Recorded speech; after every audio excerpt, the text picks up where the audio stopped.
दोस्तों नमस्कार। राजनीति की तहरीरें अगर आप पढ़ सकते हैं तो किसानों के इस आंदोलन से पढ़ लीजिए। यह ना सोचिए कि सुबह से लेकर शाम तक भारत बंद के बाद उनके हाथ क्या लगा। यह भी ना सोचिए कि बीते 10 महीने यानी तकरीबन 305 दिन पूरे हो चले हैं और इस दौर में 627 किसानों की मौत भी हो गई, तो भी उनके हाथ में क्या आया। यह भी ना सोचिएगा कि इस दौर में जो कानून लागू नहीं है वह भी कहीं ना कहीं सत्ता अपने हिसाब से इस देश की मंडियों को बर्बाद करके कॉरपोरेट के हाथ में समूची ताकत सौंप रही है और सब कुछ बहुत मंद मंद चल रहा है। तो ऐसे में किसानों को क्या मिल रहा है। यह भी मत सोचिएगा कि इस देश के कृषि मंत्री बार बार क्यों कहते हैं कि हम बातचीत के लिए तैयार हैं, और किसान भी अपने तौर पर यह कहने से क्यों नहीं कतराते हैं कि दरअसल एमएसपी जब तक कानून नहीं बने और इस देश के 3 रिफॉर्म के नाम पर लाए गए कानून जब तक वापस नहीं होंगे, आंदोलन वापस नहीं होगा, हम घर नहीं लौटेंगे। इसी आसमान के तले कमोवेश हर मौसम को किसान ने देख लिया है। मौत भी देखी है, जिंदगी भी देखी है। कुछ महिलाएं जो आंदोलन कर रही थी, जिस दौर में वह प्रेग्नेंट थी, वह भी इस आंदोलन में शामिल हुई। गांव लौटी, घर लौटी, बच्चे का जन्म हुआ। आंदोलन के दौर में बच्चे का जन्म भी और आंदोलन के दौर में अपने परिजनों की मौत भी। सवाल यह नहीं है कि इस दौर की राजनीति ने इतने बड़े वैक्यूम को बना दिया है जिसमें विपक्ष की तमाम राजनीतिक दलों की मदद इस किसान आंदोलन को मिल रही है। सड़क पर वह भी आते हैं, समर्थन वह भी करते हैं, उनके हाथ भी कुछ राज्य हैं, लेकिन फिर वह कौन सी परिस्थितियां हैं जिसमें किसान इस देश की राजनीतिक सत्ता को कानून वापस लेने के लिए डिगा नहीं पाते हैं। ये सारे सवाल इसलिए महत्वपूर्ण हैं क्योंकि दुनिया का सबसे लंबा आंदोलन यही किसान आंदोलन हो चला है। दुनिया के सामने कम से कम 6 देश ऐसे हैं जहां की पार्लियामेंट के भीतर, जहां के सड़क के ऊपर विरोध प्रदर्शन भी है और वहां पर भारत के किसानों को लेकर आवाज भी है।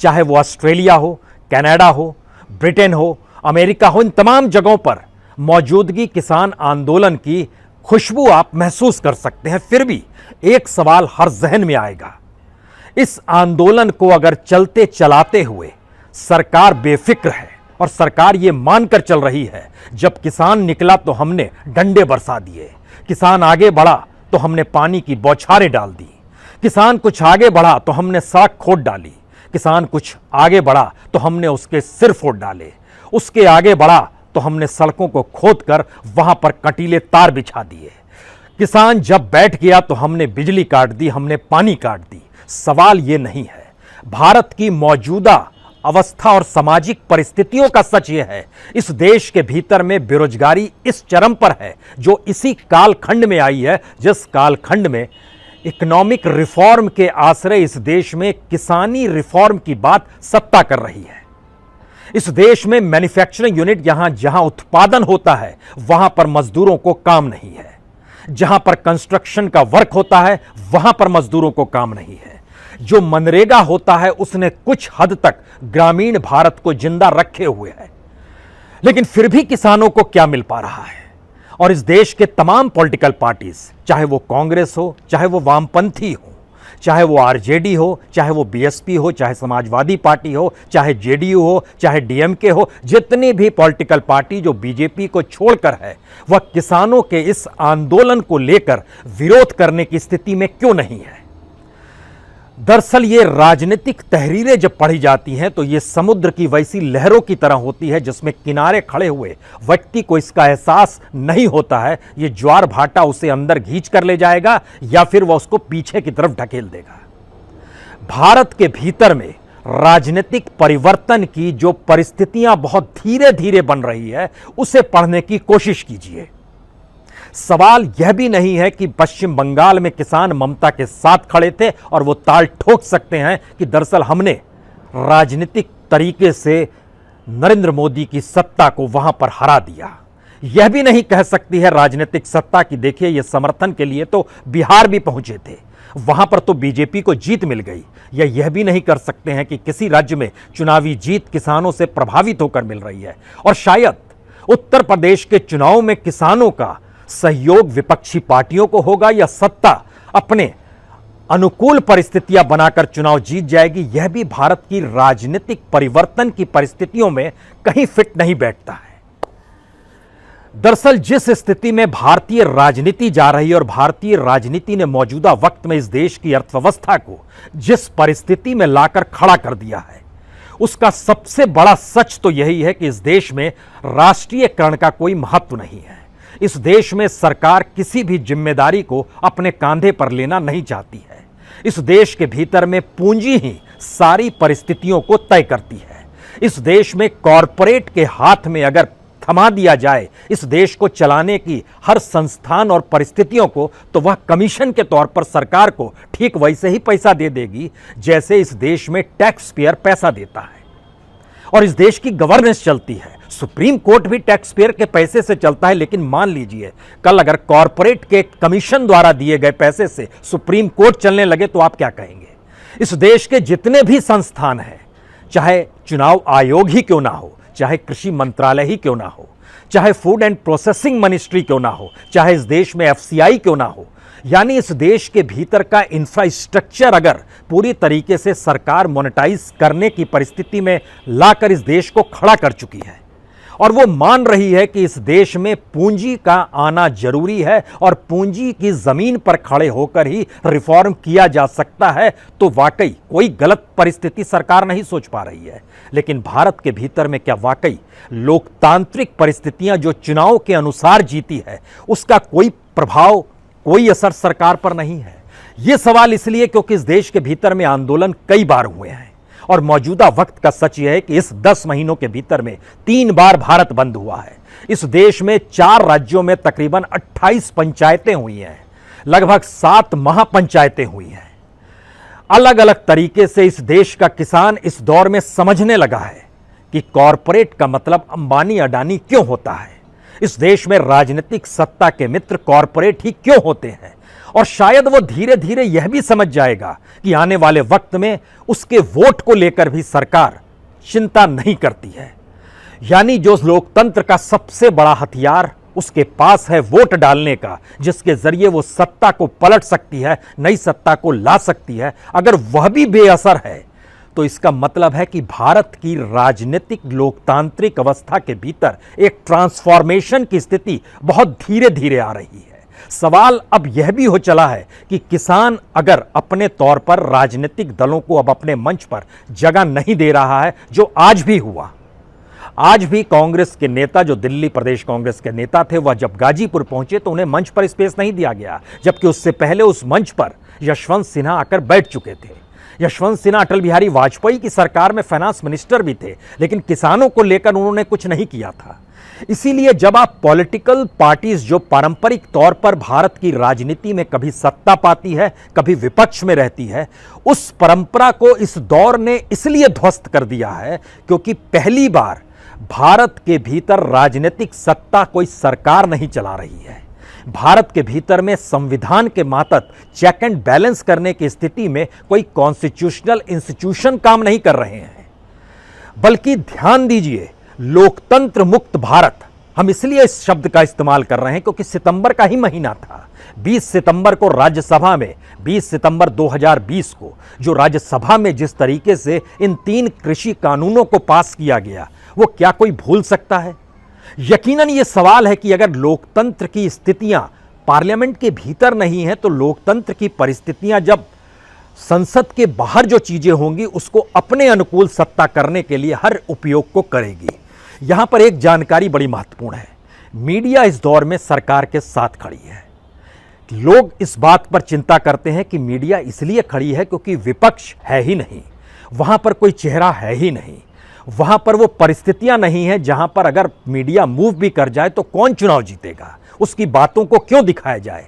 इसका एक मतलब साफ है कि भारत के भीतर में लोकतांत्रिक राग अलापते हुए जो संसदीय चुनाव होते हैं वो सिर्फ सत्ता पाने के लिए होते हैं। भारत के भीतर में संस्थान जो काम करते हैं वो सिर्फ सत्ता के लिए काम करते हैं। भारत के भीतर में जो चेक एंड बैलेंस, चाहे वो जुडिशरी का हो, एग्जीक्यूटिव का हो, या फिर अपने तौर पर मीडिया की परिस्थिति भी क्यों ना हो, ये सारी परिस्थितियां बताती है कि कार्यपालिका, विधायिका, न्यायपालिका और मीडिया यह भी सत्ता के लिए ही है। इससे पहले कभी किसी ने उपयोग नहीं किया, लेकिन इसके ठीक समानांतर ऐसी आर्थिक परिस्थितियां इससे पहले कभी आई भी नहीं।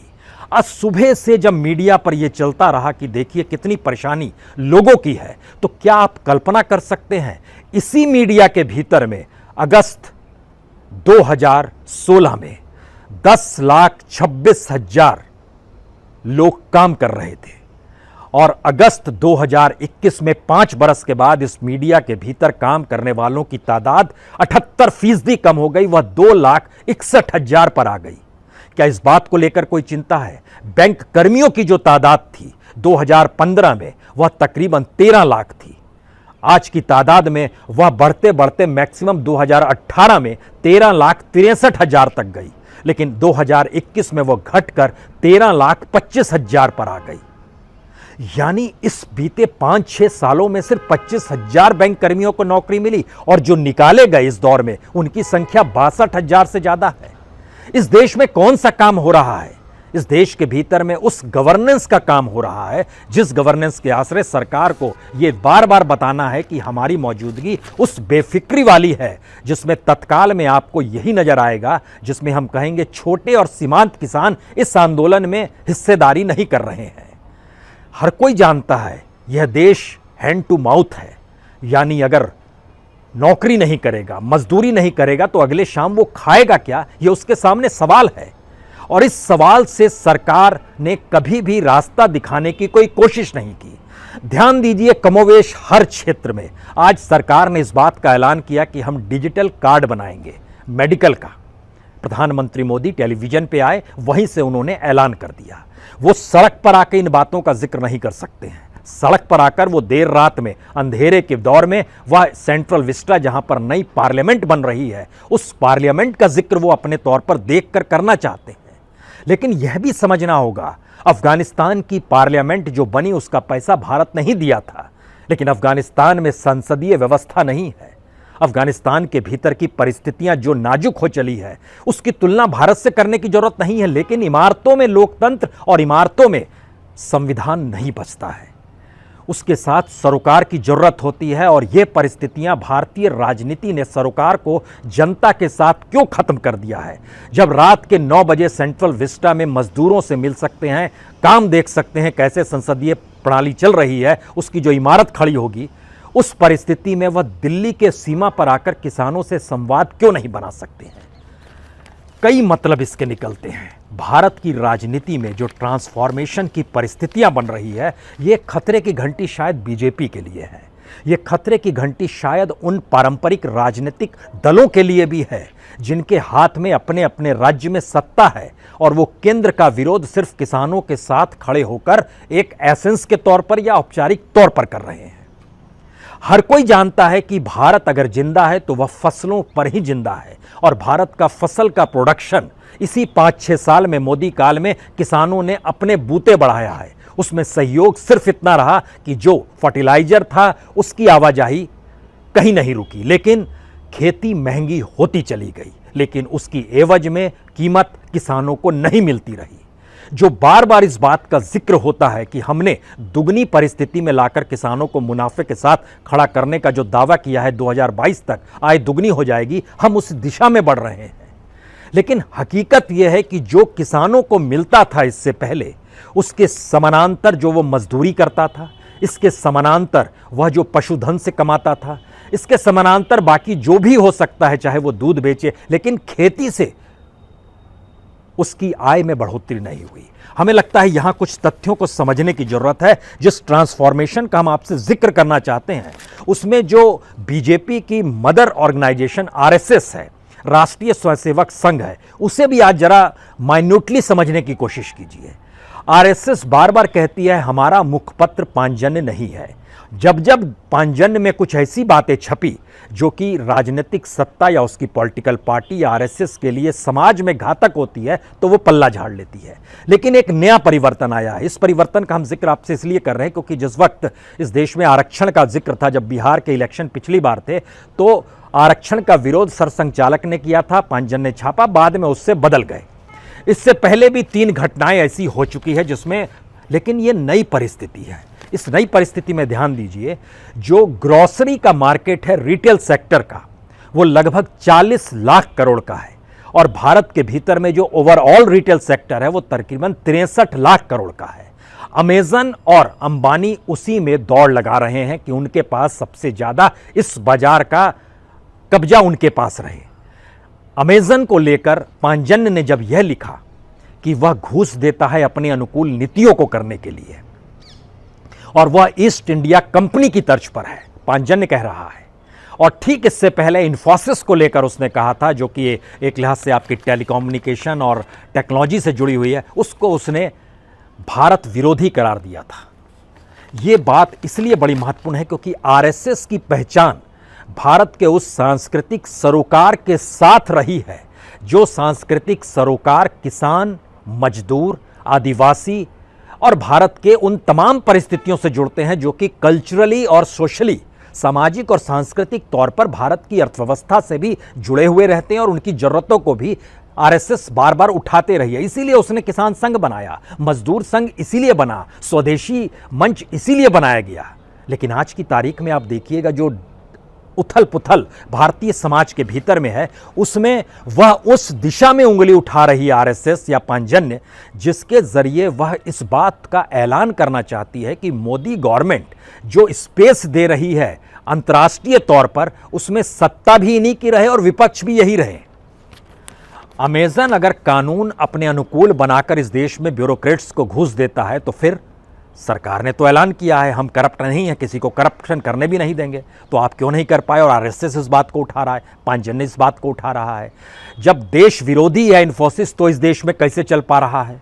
जब वो कहते हैं कि वो चाइना के अनुकूल हो गया, कभी कहते हैं अमेरिका के अनुकूल हो गया, कभी कहते हैं पश्चिमी सभ्यता के अनुकूल हो गया, इसका मतलब यह है कि एक ट्रांसफॉर्मेशन आरएसएस में आया है, एक ट्रांसफॉर्मेशन बीजेपी के भीतर आया है, जहां पर बीजेपी के कार्यकर्ता, बीजेपी के नेता, बीजेपी के मंत्रियों को इस बात का एहसास हो चला है कि उनकी जिंदगी तभी तक है जब तक नरेंद्र मोदी सत्ता में है। और नरेंद्र मोदी को भी इसका एहसास हो चला है कि धीरे धीरे इस देश के लोग ही नहीं, बल्कि अपनी पॉलिटिकल पार्टी और आरएसएस को भी अपने ऊपर जब निर्भर कर लिया जाएगा, यानी एक ऐसा सिस्टम डेवलप किया जाए, अगर अपने ऊपर निर्भर कर लिया जाएगा तो वह उन्हें सही मानेंगे। क्या ये लोकतंत्र मुक्त भारत की दिशा में बढ़ती हुई परिस्थितियां हैं? दूसरी बड़ी बात यह है कि जब आप इस परिस्थिति में इन 3 कानूनों को लेकर आए, तो उसके भीतर का एक पाठ बड़ा साफ है। भारत किसान मुक्त होना चाहता है। किसान मुक्त से मतलब यह है कि यह मजदूर तो चाहता है लेकिन किसान नहीं चाहता है। किसान ऐसा किसान नहीं चाहता है जिसके पास जमीन हो, जो तय करे कि हम कौन सी फसल उपजाएंगे, जो सरकार से इस बात को संविधान के मातहत मिले हक का जिक्र करे कि हमको आप इतने अनाज की इतनी कीमत दीजिए। वह कोई सवाल सरकार को बर्दाश्त नहीं है। वो चाहता है कि सारे किसान, सरकार चाहती है, उसके नियम कायदे साथे हैं, और ये जो रिफॉर्म है, जो एग्रीकल्चर रिफॉर्म है, वह भी यही चाहता है, इस देश में सिर्फ मजदूर ही रहें। इसके कई मतलब है इस दौर में, क्योंकि जिन परिस्थितियों में हम आकर खड़े हो गए हैं, उसमें किसी भी सरकार की मौजूदगी जनता में एक भरोसा पैदा करती है। सरकार की एक साख होती है तो जनता के भीतर में एक सपना देखने की चाहत होती है। लेकिन अगर सपने खत्म हो चले हैं, भरोसा टूट चुका है, उम्मीद बच नहीं पा रही है, तो ऐसे में सरकार की भक्ति और सरकार का विरोध, यही 2 परिस्थिति आपको बार बार नजर आएगी। क्योंकि उम्मीद, साख और भरोसा जो होता है, वह किसी भी देश को डेवलप करने की परिस्थिति में ले जाता है। यानी भारत कैसे आगे बढ़े, आने वाली पीढ़ी किस रूप में इस देश को जब संभाले, तो उसके पास कौन सी पूंजी हो, और इस देश की विरासत जब हम आने वाले पीढ़ियों को सौंपे, तो हम इस देश को कितना शानदार बनाकर उन्हें सौंपे। ना ये आपको मीडिया के क्षेत्र में नजर आएगा, ना इस देश की अर्थव्यवस्था के मातहत आरबीआई के भीतर नजर आएगा, ना इस देश की प्रीमियर जांच एजेंसी सीबीआई, ईडी, आईटी उसके भीतर नजर आएगा, ना इस देश के इलेक्शन कमीशन के भीतर ये नजर आएगा।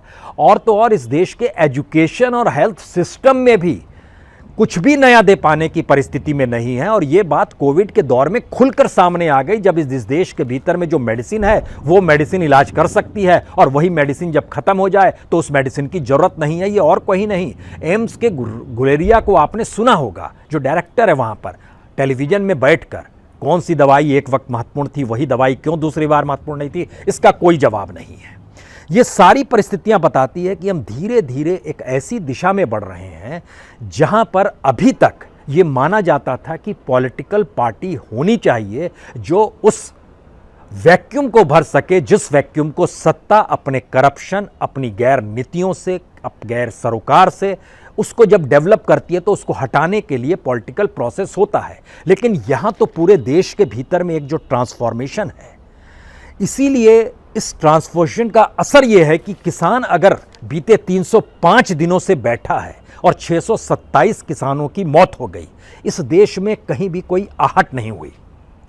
इसलिए नहीं हुई क्योंकि इस देश के भीतर में कमोवेश हर परिवार के भीतर ही यह संकट है, चाहे वो मिडिल क्लास हो, लोअर मिडिल क्लास हो, मजदूर का परिवार हो या फिर कहीं पैसे वाला शख्स हो, वह भी हर कोई उपाय खोज रहा है कि कैसे इस सरकार से उसे ना टकराना पड़े।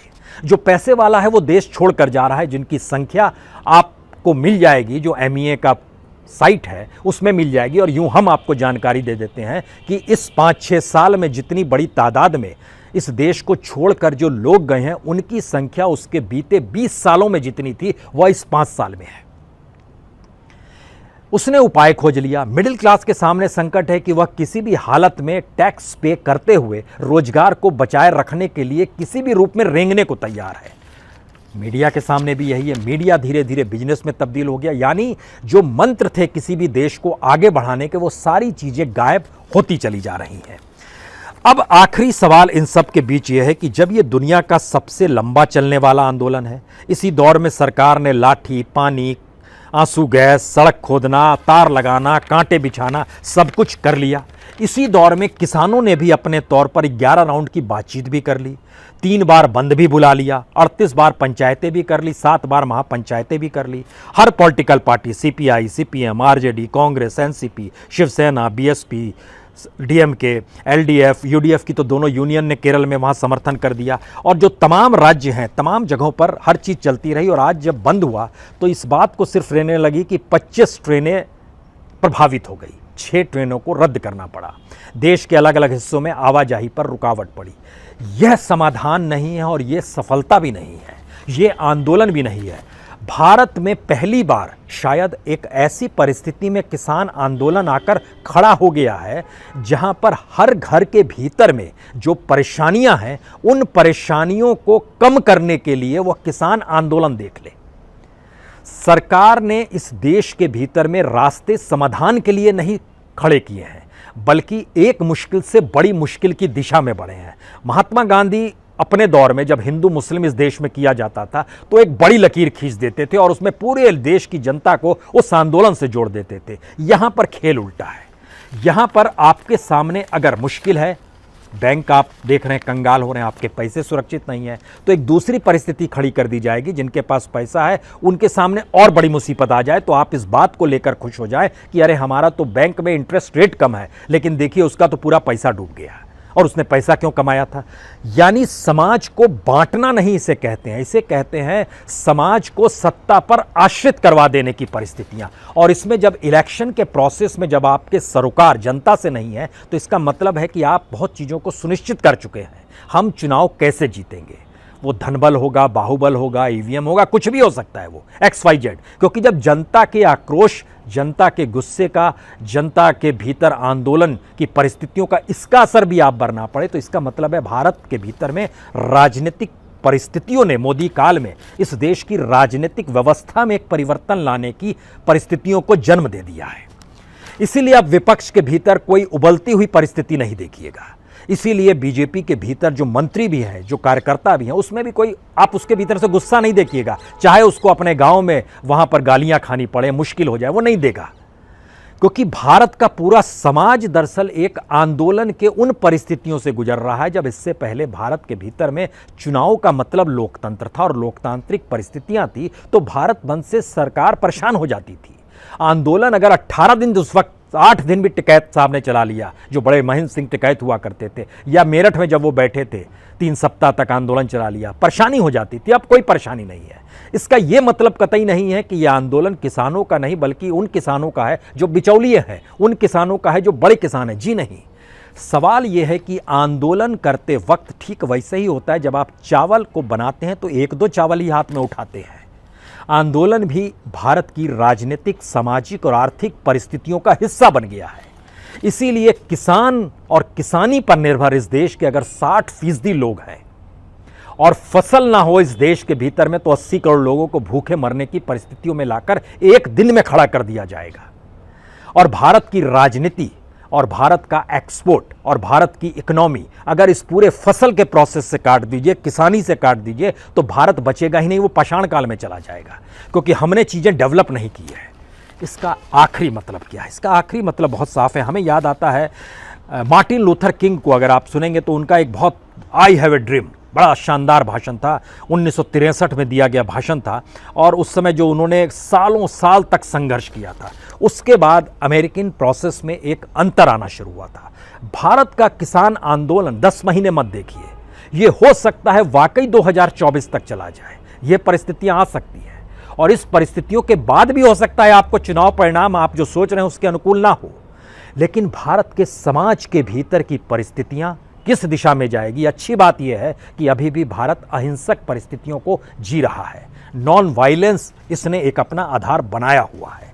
और ये वो परिस्थितियां हैं जहां पर आज अगर चुनाव आयोग की साख खत्म हो रही है, सुप्रीम कोर्ट से भरोसा डिग रहा है, तो कल पार्लियामेंट को लेकर तो कोई भरोसा जागृत हो नहीं पा रहा है। तब आप कल्पना कीजिए कि इस देश के पार्लियामेंट्रीज या एमएलएज जो सड़कों पर निकलेंगे वह तुरंत पहचान में आ जाएंगे और जनता और उनके बीच एक दूरी होगी। यह दूरी आने से पहले सत्ता समझ जाए तो ठीक है, अन्यथा यह तो मानकर चलिए कि अगर इसको लोकप्रिय अंदाज में कहिएगा तो आने वाले वक्त में आरएसएस के सबसे मुश्किल दिन, बीजेपी लगभग 20 से 25 साल पीछे चली जाएगी और वो तमाम पॉलिटिकल पार्टीज जो अभी भी पारंपरिक तरीके से राजनीति करने की दिशा को सोचती रहती है, उसको अपने पूरी परिस्थिति को झटके में बदलना होगा। क्या सब तैयार है? भारत की जनता धीरे धीरे तैयार हो रही है।